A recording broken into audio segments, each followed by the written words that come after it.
again, back on another video, back on another banger, you know what I'm saying? And it is a Turo update, you feel me? So I've been on Turo since January. It is now March, so I've been on there for 2 months.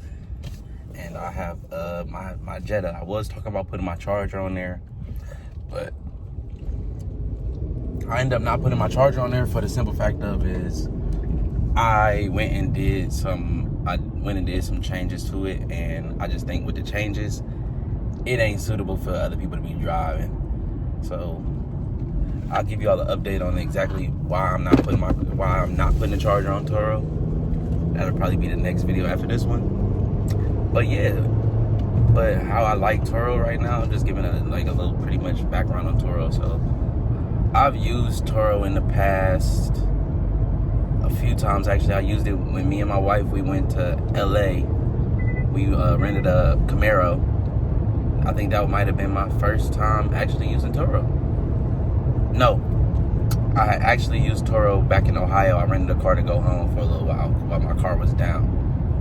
But yeah, so Turo has always been something I thought was pretty unique because you are able to rent cars and sometimes you are able to rent a better car than what you can get from a car rental place, and you are able to do it at a younger age. You may be able to get a better car at a younger age through Turo. But with me, I'm using Turo for the simple fact of I bought a new car and I don't want to pay for it. And so that's the update is so far I've not made one payment towards my new car. So it's going on 3 months and everything has been paid for through Turo other than the car insurance. But my car insurance went up, I think $160.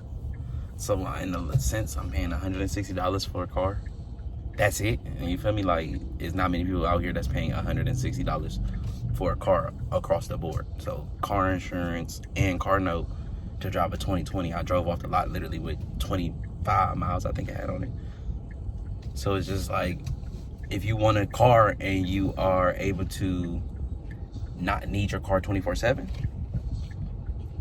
and you're fine with going a while without using it, then Turo is the move. I mean, I will say, I live in a military town, and with that being said, it's people coming and going all the time, from families to just soldiers. So it's sometimes soldiers come back from being overseas and they took their car overseas with them, so they just need a car for a couple of days just to get them back and forth to work until their car get back.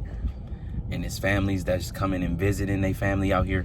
So I'm in a really nice neighborhood, and also I'm an hour away from Austin. So I have done a few trips out to Austin. I will say that those trips were expensive, so I will give you that. I will be honest. Trips to Austin have been very expensive for the simple fact of I have to drive 2 vehicles to Austin. It's an hour drive. So that means in a sense, in one day, I'm driving 3 hours because I have to drive 2 cars one way. So that's the hour each car, that's 2 hours, and then an hour back. So in a sense, it's really a lot of driving, and it just doesn't seem beneficiary. So I did change the rental. So if people in Austin did want to rent my car, it would be $100 off on top of the rental fee. So pretty much I did that so nobody would book me. But I didn't want to limit myself to not being booked out there, because there's sometimes people that's willing to pay that because they want that car, and I'm fine with that. So, but all of my local areas, staying in the Killeen area, I'm making good money. Most of my car rentals have been in Killeen, and I'm about to get y'all hip to some game right here. So, number one thing, so usually you pick up a rental and you pick it up on full. I don't rent my car out on full, and this is the reason why. You rent your car out on a half a tank, right? So you give the person the car on a half a tank and you tell them bring it back to you on a half a tank.